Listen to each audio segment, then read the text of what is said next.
क्या कहे सड़ो मक्खन, हमारे घर में सड़ो मक्खन काय क्यों आए? अरे तेरो मक्खन बासो है, हमारे घर तो रोज ताजो ताजो निकले, हमें से ही निकले, काय क्यों बासो मक्खन खाएगो हमारो लाला? अरे मैया तू भाई से पूछ। अब मैया आवाज लगा रही है, कन्हैया ओ लाला। अब भगवान दौड़े दौड़े आए। हाँ मैया क्या हुआ? अरे लाला ये सखियां कह रही हैं तैने चोरी करी है। मैया राम राम राम, का चोरी कर ली सखी मैंने तेरी? कौन सी दौलत चुराई ली, कौन सी जमीन जायदाद मैंने अपने नाम कराई ली हो तेरो? बोल। सखी बोली मैया देख तो तेरो लाला चोरी, ऊपर से सीना चोरी। कन्हैया बोले मैया ये फंसा रही है तो को बातन में, बता मैंने का चोरी करी? अब सखी बोली मैया तेरे लाला ने हमारे घर में घुस के सबरो मक्खन खाए लियो। कन्हैया बोले मैया अब तू ही बता मेरे घर में मक्खन की कमी है का? मैया बोली लाला सो तो कमी ना है। तो मैया या बता जब मेरे घर में 9 लाख गैया हैं, खूब धन धान्य की भरमार है, तो मैं सखी को सड़ो माखन खाऊंगा? मैया बोली देख सखी मेरे लाला पर झूठो आरोप मत लगाई हो, भाग जाए यहां से। मैया ने भगा दिया। बोले अब की बार आइयो तो जब तक मेरे लाला को रंगे हाथों ना पकड़ो आइयो मत, घर के अंदर घुसियो मत, भाग यहां से। अब मैया लाला यहाँ कन्हैया देख तेरी झूठी शिकायत करवे आगे। कन्हैया भी बोले हाँ मैया सखी एक नंबर की झूठी है, मैं काय को चोरी करूं? और जबकि भगवान, अच्छा बताओ भगवान चोर है कि नहीं? आप बताओ मैया, बताओ भगवान चोर है कि नहीं? जोर से जोर से। सनातन धर्म में कितना अपनापन है। मुसलमान कभी अल्लाह को चोर नहीं कह सकता,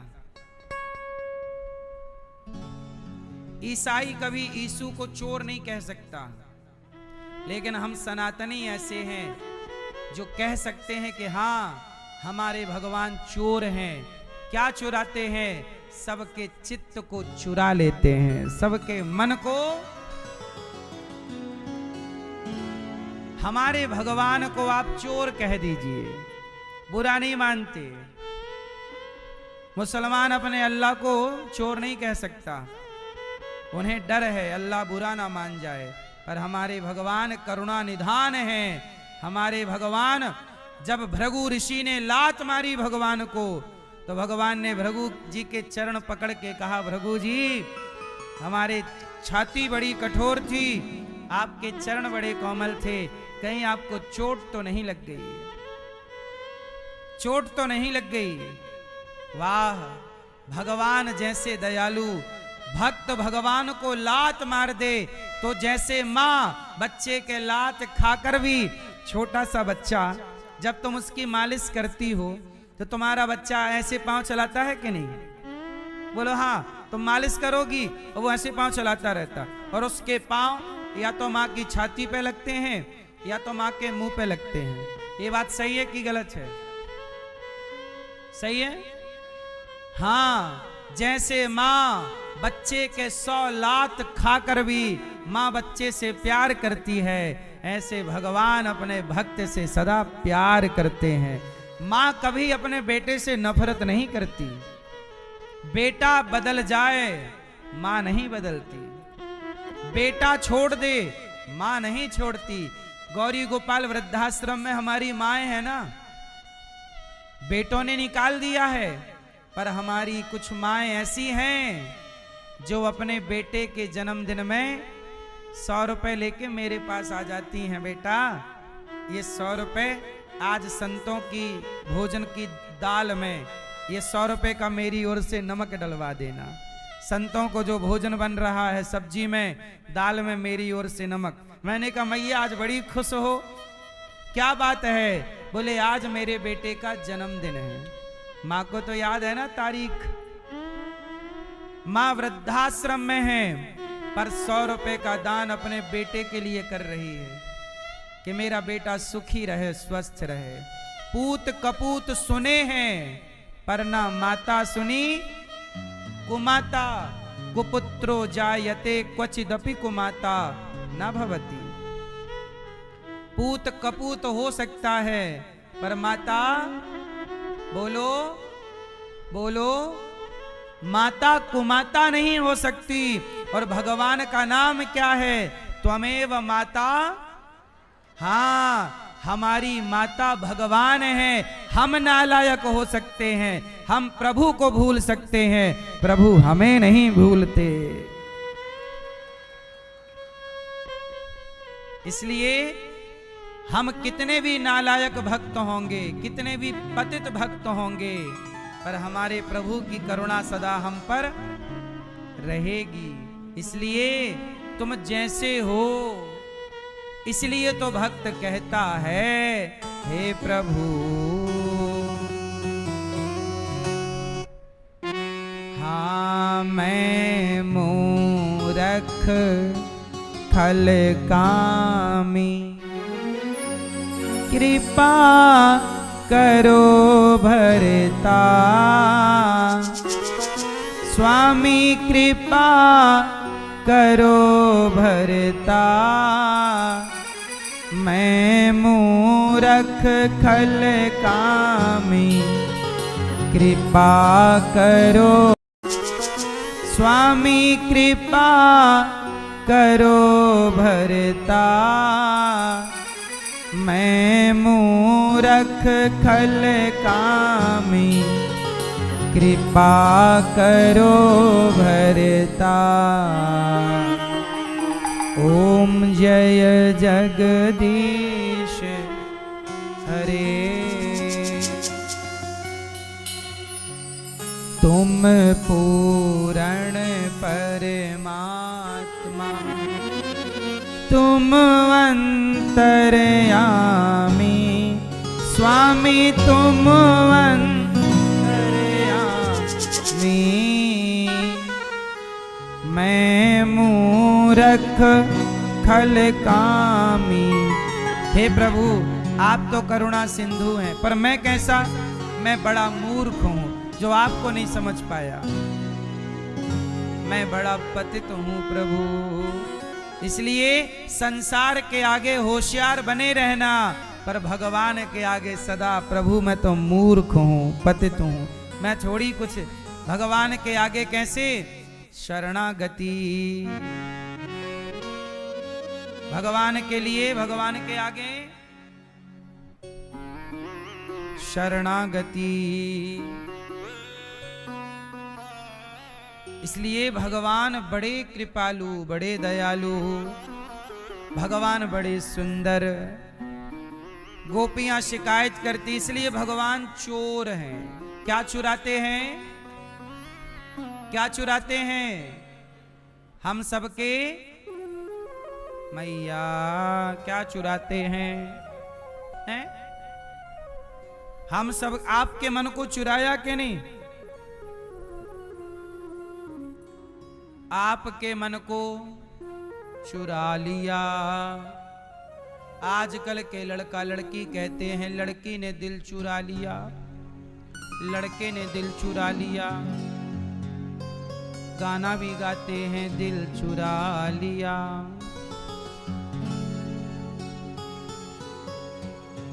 इसलिए हम कहते हैं कोई और दिल चुराए तुम्हारा, उसके पहले प्रभु से कहो प्रभु आओ और हमारे हृदय से हमारा हृदय मन चुरा लो, हमारा दिल चुरा लो। आप गोपियां कहती हैं, उद्धव जी जब गए समझाने, गोपियों से कहा रोया ना करो।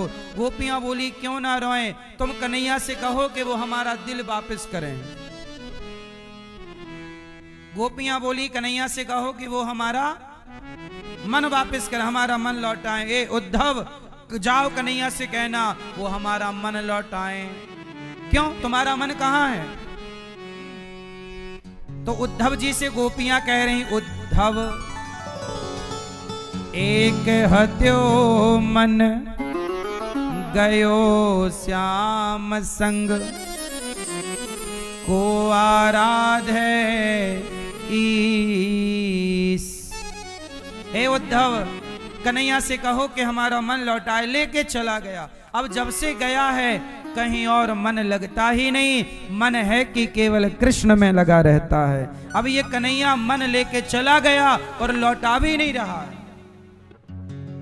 इस तरह से मन लगा। सच बताओ मेरी माँ, जिस दिन कन्हैया आपके मन को चुरा लेंगे ना, उस दिन आप संसार के काम के रह ही नहीं जाओगे। हाँ या ना? आप संसार के काम के तब तक हो जब तक आपके चित्त की चोरी नहीं हुई। जिस दिन प्रभु चुरा लेंगे ना आपका चित्त, उस दिन आप जगत के काम के ना रह जाओगे, बेकाम हो जाओगे। लोग कहेंगे ये किसी काम का नहीं है या किसी काम की नहीं है। जैसे मीरा का दिल जब लगा, चोरी हुआ चित्त, तो फिर मीरा संसार के काम की नहीं रह गई। सूरदास जी, तुलसीदास जी फिर सबके काम के। सुनो, सूरदास जी का जन्म हुआ, बोलो हाँ। सूरदास जी जब जन्म लिए तो अंधे थे, जन्म से अंधे। तो सूरदास जी के माता पिता बोले, हे भगवान, है कैसा बेटा हुआ है? अंधा। माँ बाप की ना कोई श्रद्धा नहीं जागी, अंधा बेटा। एक दिन क्या हुआ, सूरदास जी के पिता बहुत गरीब थे। संयोग से वो कहीं राजा के दरबार में गए तो उन्हें सोने के 2 सिक्के मिले। सोने के 2, राजा ने दक्षिणा दी होगी, ब्राह्मणों को भोजन वोजन कराया होगा, तो राजा ने खूब दक्षिणा दी, सोने के 2 सिक्के दिए। मोहर कहते थे, मोहर, सोने की 2 मोहरें दी। अब तो सूरदास जी के पिताजी आए, सोने की मोहरें मिली हैं, अच्छा हुआ अच्छा हुआ। अब उनका घर कच्चा था, वो कच्चे घर में उन्होंने सोने की मोहरें कहीं सुरक्षित जगह पर रख दी। रात को आया चूहा, और चूहा वो सोने की मोहरें मुंह में दबा के अपने बिल में लेके चला गया। चूहा तो चूहा, शरारती, दोनों मोहरें ले गया। अब सवेरे जागे सूरदास जी के पिताजी। उस समय सूरदास जी लगभग 8-10 साल के रहे होंगे, छोटे ही हैं अभी, बहुत बड़े नहीं हैं। तो सूरदास जी के पिताजी जब जागे, देखे कि सोने की मोहरें गायब, तो सूरदास जी के पिताजी बोले कि मोहरें कहां गईं? पत्नी को कहा, सूरदास जी जगह मोहरें। सूरदास जी बोले, पिताजी हमें क्या पता, हम तो अंधे हैं, हमें क्या पता आपकी मोहरें वोहरें कहां।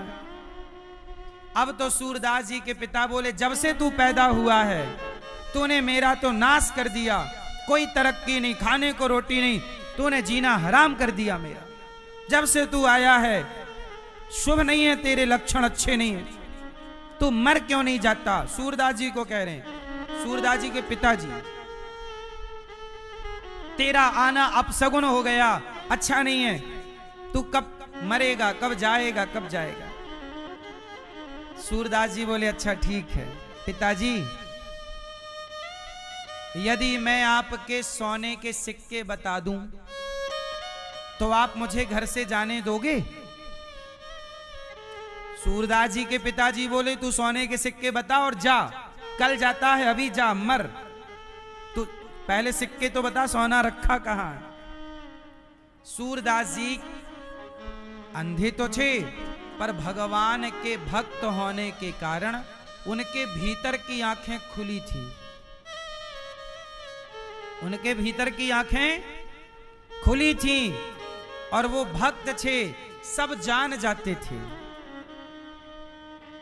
अब जरा देखना, जो व्यक्ति, मैं ये समझाना चाहता हूं कि जो व्यक्ति भगवान का हो गया, जिसका चित्त प्रभु ने चुरा लिया, फिर वो संसार के काम का, पिता बोल रहे हैं तू किसी काम का नहीं है, पर बता सिक्के कहाँ। सूरदास जी तो अंतर्यामी भक्त हैं, उन्होंने बता दिया कि पिताजी चूहा है, चूहे का बिल वहां पर है, खोद लो। चूहा लेके गया है, चूहा लेके गया। अब पिताजी ने खुदाई की तो उन्हें सोने के दोनों सिक्के मिल गए, चूहे के बिल में थे। अब सूरदास जी के पिता को लगा मेरा बेटा तो अंधा है, पर इसे कैसे पता कि चूहा लेके गया और चूहे का बिल वहां, क्योंकि अंधा है। पिता को लगा मेरा बेटा तो चमत्कारी है। रोका, बेटा रुक जाओ, तुम सबके बारे में बताया करो। अब पिता को लालच आया कि इससे मैं पैसा कमा सकता हूं। सूरदास जी बोले पिताजी आपने मुझे वादा किया था कि मैं आपका काम करूंगा, तो आप मुझे रोकोगे नहीं। सूरदास जी उसी समय अपने माता पिता को प्रणाम करके चल पड़े। चले तो चलते चलते चलते चलते चलते चलते बड़े दूर आ गए। अब वहां पे एक गांव के पास सड़क के किनारे वो रुक गए। अब वहीं जाके गांव में भिक्षा मांग लाते, जो मिल जाता खाते। और सूरदास जी वहीं से भगवान का चिंतन करते, हे प्रभु, हे श्याम सुंदर, हे नंदन, वहीं से प्रभु को पुकारते और खा पी के भजन करते। अब लोगों को लगा कि अंधा है, अब उनके नाम पड़ गया सूरदास बाबा। सब लोग क्या बोलने लगे, सूरदास बाबा, सूरदास सूरदास सूरदास, सूरदास अंधा, सूरदास। सब लोग भिक्षा देते। एक दिन क्या हुआ, गांव के किसी आदमी की ना भैंस भाग गई कहीं, भैंस चरा रहा था, कोई हाँक के ले गया। अब उसने बड़ी ढुड़ाई की और ढूंढता ढूंढता थक करके सूरदास जी के कुटिया पे आया। कहा बाबा मेरी भैंस भाग गई है, गैया भी थी, गाय और भैंस मेरी कोई ले गया, बड़ा नुकसान हो गया, मेरी भैंस चली गई, मेरी गाय चली गई। सूरदास जी बोले तुम कहो तो मैं बता दूं। हाँ हाँ महाराज बताओ। सूरदास जी ने कहा कि फलाने गांव में एक फलाने नाम का व्यक्ति है, अमुक व्यक्ति, उसने तुम्हारी भैंस और गाय चुराई है। अब तो ये दल बल के साथ गया, देखा तो उसी गांव में उसी घर में उसकी गाय भैंस बंधी, ले आया। और उसने एक गाय सूरदास जी को कही थी कि मेरी गाय मिलेगी तो मैं एक गाय आपको दूंगा, ताकि गाय का दूध आप भगवान जी को भोग लगाओ और आप पियो। अब उसने तो बड़ा चमत्कार माना कि सूरदास बाबा तो सब जानता है, ये तो अंधा है, पर देखो ये तक बता दिया कि तुम्हारी भैंस उस गांव में उस व्यक्ति ने चुराई। अब तो धीरे धीरे सूरदास जी का चमत्कार बढ़ने लगा, लोग आने लगे, बाबा मेरा ये बता दो, बाबा मेरा ये बता दो। अब सूरदास जी सबका बताने लगे, मतलब हेल्प करने लगे कि तुम्हारा ऐसा है वो कर लो ये। लेकिन अब धीरे धीरे सूरदास जी के पास पैसा आने लगा। सूरदास जी को लगा हे भगवान, ये मेरी प्रतिष्ठा, अब उनकी प्रतिष्ठा बढ़ गई ना, जय जयकार होने लगी सूरदास जी की जय, क्योंकि ये बहुत बड़े मतलब चमत्कारी, सब लोगों को ये लगा बाबा बड़ा चमत्कारी है। सूरदास जी को लगा हे प्रभु, ये धन वन में के लोगों ने उनका आश्रम बनवाना शुरू कर दिया, वहां पे सब व्यवस्थाएं। सूरदास जी ने कहा भैया ये सब मत करो, मैं तो प्रभु का दास हूं। सूरदास जी को लगा ये चमत्कार के चक्कर में भीड़ लगने लगी, अब ये लोग मुझे भजन नहीं करने देते, आकर पूछते हैं ये बताओ वो बताओ। ये प्रतिष्ठा अच्छी नहीं है। आजकल हर व्यक्ति ये चाहता है मेरी प्रतिष्ठा हो,